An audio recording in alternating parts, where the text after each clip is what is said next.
guys, how's it going? Chad here from Boat and Tackle. Today we're in the Boat and Tackle studio, and yes, to answer your question, no, we don't sell boats and we don't sell tackle. But what we do sell is some of the best premium fishing gear on the product, and that, of course, would be Traxstech. And that brings me to my guest today, which is Mr. Ryan Sharpe, Captain Ryan Sharpe of Grand Bend Fishing Charters. How's it going, bud? Excellent. Thanks for having me. Hey, pleasure. So Ryan and his co-captain Robert have been using our gear for, I don't know, about 15 years now. Oh, wow. Okay, longer than I have. That's good. Anyways, I wanted to bring him in today. Some of you have been asking us about maybe setting up boats. How do you set up your boat to fish 8, 10, 12 lines? And who better to talk about it than somebody that's been out doing it for how long you've been chartering now? Since 2016, and been doing this type of fishing since 2003. And how long you've been fishing Lake Huron specifically? My entire life. Started the pier fishing and out in the canoe and small boats, that type of thing, but didn't really get into the trolling until 2003 and just fell in love with it. And you know, that's what I love to do. Any fishing, that's what I pick. Yeah, I don't blame you. I'm with you on that. So listen, like I say, as a result of some of the requests from many of you, we want to talk about setting up your boat to run multiple lines. And again, we've had the pleasure of being out with Ryan and his co-captain, and honestly, it was an amazing day on the water. According to his dad, it was fish of a lifetime, pretty much every cast. Gotta love his jokes. That's right, yeah. Corny jokes, he's got old man jokes. That's okay, we loved it. Anyways, Ryan, maybe you could take it over. Let's talk about your setup on your boat. We did want to do this on the water today. Unfortunately, the weather just wasn't cooperating. So we're switching it. We're doing it in the Boat and Tackle studio today. But you guys will get the gist. And of course, as always, if you have questions, you can reach out anytime. We're happy to help you out. So that being said, where do you kind of start with your setup? You know, let's talk maybe like a 10-line setup. Sure. How you normally like to have things running on the boat. boat. I'll tell you what our boat is first. We run a 23-foot Camping Explorer. You know, it's the beam's 7'8", so still on that smaller side, but we're still able to run a really big spread with this gear here. So I'll tell you how we do it. Sure. So let's start up forward. So the tree, I really love the Traxstech tree. One of the biggest features on it is the adjustability. So when you're in those waves, running those inline boards, it's nice just to get that angle perfectly so it'll cut over the wave without diving or skipping too high. Plus you want your boards in a nice V formation. So our setup will typically look something like this. So you're running 3 rods out each side? That's right. For the boards? Like Correct. 3 boards? Yeah, weather permitting, we'll run 3 aside. Okay. So we start with, up high here, we start with our shallowest rod. So the idea with that is if we get a fish on the outside board, we'll be able to bring that over top of the inside without tangling, because these rods are going to be deeper. So it's shallow, it's set shallow, but it's the farthest one out, correct? So you have the most lead on it, like going That's out. right, yeah. The farthest board out, you want to be your shallowest in the water column. Okay, so that's good information for you guys that are going out there and have tried this and are getting tangled. You're going to want to pay attention to that. So another real benefit with these trees is the accessories you can stick on here. I know you've got a few of them, right? Yeah, this is one of my favorites here. This is the planer board caddy. So this will fit right in here, and it'll hold. This one holds 4 of the smaller size boards. We run the bigger salmon boards, the TX44s, and there's a that's the TX22s. So right. Will fit in there, yeah. So that, you know, keeps the boards. You know where they are all the time. They're not getting bounced around in the waves. You know, you're not losing them in your cuddy, having to dig through and try and find them when you need them. They're right here. You pull them out, away you go. There's cup holders that slide in as well. I like that's one of my favorite accessories actually for the tree. Yeah, it's great. Just you know, it's such a small footprint, and you can put so much on it. Yeah, something to keep in mind. People often wonder, should they get a? This is called a VBT-3 board tree, but we have a 2 and we have a 4. Some guys think they only need 2. Keep in mind that top one can be used for rod storage, and as well, when you go with a 3 or you go with a 4, you have all that extra mast length that allows you to put all those accessories on there, like the VBT rod holder, like the cup holder, and there's also a tool caddy for your pliers and stuff. So that's a reason you might want to go one size bigger than what you think, because it actually is giving you a lot of flexibility. You can also use the top one as a net holder as well, and if you do happen to bring out more people one day, you have the ability to run more lines. So you've got the outside board running shallow in the top. Correct. And then, so the middle one, how are you setting that spread up? Like the top one you had tipped up. Yeah. So the top one I like tipped up just 1 notch in. Okay. The other one will go 2 notches in. Okay. And the third one about 3 or so. Okay. You can, depending on the waves, you can angle it, you know, just the main thing you want your boards to be in a nice formation. So if you get a small walleye on, it makes it pretty obvious if it falls out, you know, you don't have that perfect V anymore. So you got to check the line, and chances are there'll be something small on it. So this one is, you're fishing the middle of the water column with the middle. Yeah, so typically what we do, it depends on the time of year, but you know, we can have a flat line up here or a shallow lead core, and then just keep going down. We might have, for example, 2 colors up here, 4 colors in the middle, 6, 8, 10 on the bottom. And I'm assuming that's earlier in the season when you're running it like Depending, that? you know, it all depends on the weather. We get these big blows and it pushes the warmer water down, so it really depends on the day. You kind of have to have all the rods ready and be prepared for anything. Okay, so you got those 2, and then this third one, that would be the board that's running closest to the boat generally? Correct. And that has the shortest, I guess, lead but the deepest depth. Right. Okay. Right. A lot to remember. So tangling it up. No, it's pretty straightforward. If you start, just get comfortable running, you know, 1 planer board. You know, do lots of turns and just get used to, you know, how it behaves when you turn. If it's a nice calm day, you want to step into 2 rods aside, just start that. Just start slow. You don't have to start throwing, you know, 8, 10 lines out there, you know, right away. Just, you got to get comfortable with it and work your way up. Yeah, but we're fishermen. We just want to do it all and then learn from our mistakes. Yeah, tangles can be a lot of fun. So I don't mind tangles on your gear, but not on my gear. And keep in mind, we're running autopilot as well, and that is huge if you want to run lots of lines. Yeah, I don't have that. It's something I wish that I did have, and I'm sure many of you probably haven't. So you got 3 there on the one side. Obviously, you're running the same setup both sides, left and right. Right. Or port and starboard, sorry. And so that'd be 6 lines ultimately, right? Yeah. You've got. So what comes next in the spread for you? So next we actually have, one thing I should mention is I like to have these trees as far forward on the boat as possible. Okay. You want to still be able to reach them comfortably, but the farther forward you can get. So on our boat, we actually have a separate set of tracks up forward just for these. Okay. So that's a good tip, because you want to get you want the board farther away from you.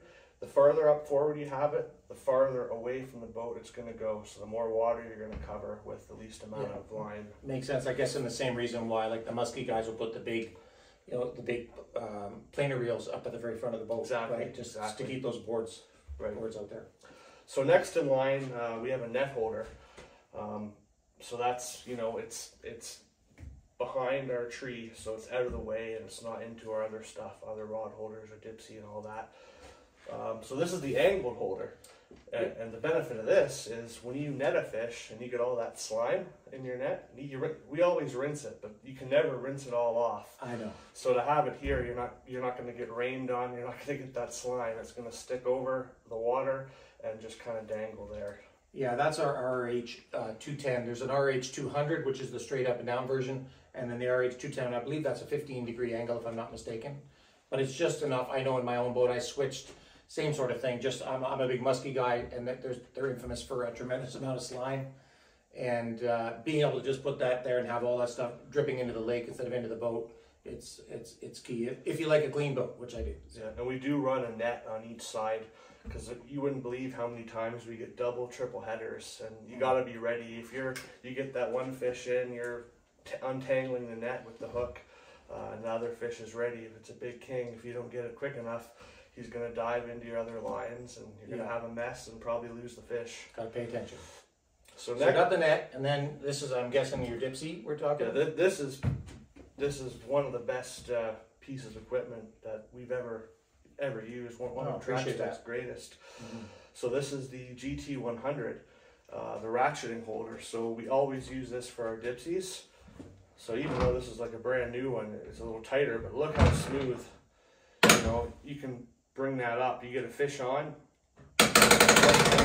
you can bring that up. Then you're just lifting the rod straight out there. That's right. Yeah, we just kind of, you hold the rod, you move it this way, and then you can get it up. Because when a big fish is on that dipsy, it's just going like that, and it really requires a lot of force to get that out, and this makes it so much easier. Because what happens when that fish is going, you might start running, and then all of a sudden he's coming at you. So if you don't have that rod out of the holder quick enough and he's coming at you, all that creates slack line. And once you have slack line, you know, there's a 99% chance that fish is going to spit the hook and he's going to be gone before you even get a chance to fight him. Well, as Captain Ryan said, this is the Traxstech GT-100. It is ratcheting. It's got 17 fishable positions. It's by far one of our best sellers. This one and the GT-LT, which is the next version up for this one, which has a lift and turn base on it. But really, if you're fishing dipsies or if you're fishing salmon, muskie, anything of substance and of size, you're going to really appreciate the ratcheting for sure. Absolutely, and you know, it requires two hands just to deploy it here. But when you're bringing it up, totally one-handed operation. You just lift that rod up and away it goes. It's literally a one-handed operation. Yeah, it's super easy. So you got three planer boards running each side. You've got your dipsy on each side, so that brings you to 8 lines. Yep. And now we've got, I guess, 2 more or 12. I don't know how many lines you like to run normally. But yeah, we run when we're allowed 2 per person where we fish on Huron. So we try to, you know, most of our charters are 3 guests plus 2 of us. Okay. So that's 10 lines. So we'll run the boards, then we'll run the dipsies, and we'll try to run 3 riggers if we can, as long as it's not too rough, and depending how far down we're fishing. If we're deep enough, we can get that 3rd rigger into play. Nice. Well, I did bring a rigger today to show you. I'm going to just grab a second, and I'm going to go grab it, and I'll be right back with the rigger. So this is our DRES-400 Downrigger. I truly believe this is one of the best downriggers on the planet. I mean, I'm sure you've got your own opinion on that. You've got 3 of them on your current boat. Yeah, I wouldn't recommend anything else. This thing is built bulletproof, and it works great, and it's really easy on your gear too. Just the way when you set her down, it's going to go slow and then speed up really fast and then slow down again, so there's no jerkiness to it. Really minimizes the chance you're going to get tangled, you have your lures tangled. And also, when you have a fish on, you want this weight to come up really quick. I can't tell you how many times I've seen, you know, these big fish get right up to the boat, all ready for the net, and they make a turn and go through that steel cable, break off. So one-handedly, I just select auto up, and it comes up really nice. I don't have to worry about it. I can count on it, and that's that. And it's saved me quite a few fish. Nice. Well, you know, we do have a more in-depth video of this on our YouTube channel. Explaining all the features in depth, but as Captain Ryan said, it's really straightforward. You literally set it for the depth that you want to fish for the day. If you want to say fish 40 feet, you hit 40, hit down, and it just starts ramping up, takes you down to 40 feet when it stops nice and gentle, so there's not all that weight and pressure on the ball, depending on, I don't know what size weights you're using. Yeah, we used to only run 10 or 12 because that's what our riggers, the max that they would handle, but that wasn't good enough, especially for the deep water. Too much blowback. So what I recommend out there, 15 pound is pretty good. It's not real hard in the back to set up, and you know, that'll keep your lines nice and straight, minimize your blowback. Yeah, I use 15s as well, more so for Lake Ontario. Yeah, Lake Erie, I just use 10s or 12s. And you can go much heavier. I think these are rated for what, 20, 25? Yeah, I think they're rated for 20. I believe they will pick up a 20-pound ball at, oh geez, how many? I'm trying to think how many. It's bloody fast. It's like, so there's no issue. You're not going to burn out the motor. No, this is by far the biggest motor in the industry. It's the most heavy duty. They have a lifetime warranty as long as you own it. If you ever have a problem, you send it back to Traxstech. They will take care of you. That's what I love about the product. Everything that they make is fully backed, head to toe, no questions asked. I mean, you know, you snap the end of this off coming into a dock, we're probably going to have a hard time explaining that one. But aside from that, like if it's any defect in workmanship of any kind, they stand behind it. And that's why we rep Traxstech Boat Tackle. And I really like on here, when you catch a fish, especially if you got somebody else working on the boat, you can lose track of the depth that you had that set at when you caught the fish. Well, this remembers it, so it'll say right on the screen it was 40 feet, and you just, you know, auto down, and when you reset, away she goes. And when you turn it on, it says "Good morning, Captain," right? That's right. I love that. It even says "Good night" at the end of the day. So, so you got the 3 lines on each side. Then you got your dipsies and the GT-100s. You've obviously set one, you're just setting one in each rigger, I guess, to get to 10 ultimately. Would you run two? I'd rather run the riggers individually. It just minimizes tangles, especially with a smaller beam. You know, there's no need to, you know, what I like to do if I'm running 3 riggers, we'll have 2 riggers off the corner, or 1 rigger in each corner, and then 1 rigger right down the chute, and that one will be the deepest. So we're going to run our pattern in a nice V formation. That's what our entire boat looks like underwater. If you're diving down there, you'd see the big V. So your deepest down here, and then your dipsy and your planer boards, and it just keeps going like that, and that'll help you catch more fish. You're covering all the water column. If you get a fish on, there's a very low chance you're going to get a tangle. Now, if you get a big salmon on, sometimes there's nothing you can do. But that, having 2 of us on board, that really helps, because we can make all kinds of crazy turns to keep pushing that fish right down the center. Perfect. Well, there you have it. That's the simplicity of running 10 lines. I am going to put up a picture actually that sort of shows this layout so you can sort of better visualize it. But hopefully through talking with Captain Ryan here, you've kind of got a better understanding of how you might set up 10 lines if you wanted to run 10 lines on your boat. Yeah, and sometimes less is more too. I can't tell you how many of those tournaments, like the derbies we fish, where just my dad and I, and we're only running 4 rods. And you know, sometimes you're happy about that because you get big fish on that go crazy, and you're not a lot less risk of tangles. But with the walleye and that sort of thing, it's really nice to have the extra lines. You know, they're not hard fighters, but it will increase your catch if you can. If you have the people on board to run the rods, then it never hurts to maximize your chances. Absolutely. So listen, if you're looking to get yourself rigged up, you want to start running more lines, you want to start, you know, pimping out your boat a little bit so it's a little bit more fishable, give us a call at Boat and Tackle, 1-800-485-8950. We'll help you get rigged up with Traxstech. In the meantime, if you want to get out and really enjoy some awesome fishing, get out with these guys at Grand Bend Fishing Charters. As I understand it, you guys are the only charter on Lake Huron that has 2 places charter captains, both Southern Lake Huron. Oh, Southern Lake Huron, sorry. Yeah, it's actually a really good charter. One that one of our first charter trips, it was a father and son team in Kincard, and they're a great group of guys. And you know, they're the ones we have to thank that really introduced us and you know, gave us the first salmon experience, and we've never looked back after that. What was your name? It's Dwindle's Dream at a Kincard. Dwindle's Dream? Yeah, thank you, Rick Dwindle's and Chris Dream. Dwinell.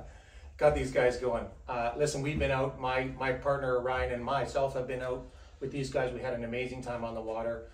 Some corny jokes, but hey, that's what made it fun. We had the fish of a lifetime. We took home some good eats, some nice coho. I'd strongly recommend you get out. Give these guys a call if you want to get out and experience some great Lake Huron fishing for some coho, some kings, some walleye. What are you, lake trout? Lake trout, rainbow, the odd brown, not many, and some Atlantics too. We seem to pick up a few of them every year. So nice. It's really great part of Huron is just the diversity of fish we catch and mixed bag catches, and makes it fun. So if these guys want to get out and they want to book a charter with you, what's the best way to do that? GrandBendFishingCharters.com. If you go on our website, we've got everything there, and all the contact information, all our dates. And you can book online, right? Yeah, it's a really easy booking system, real-time availability. Yeah, everything's there. Look us up, and we'd love to have you out.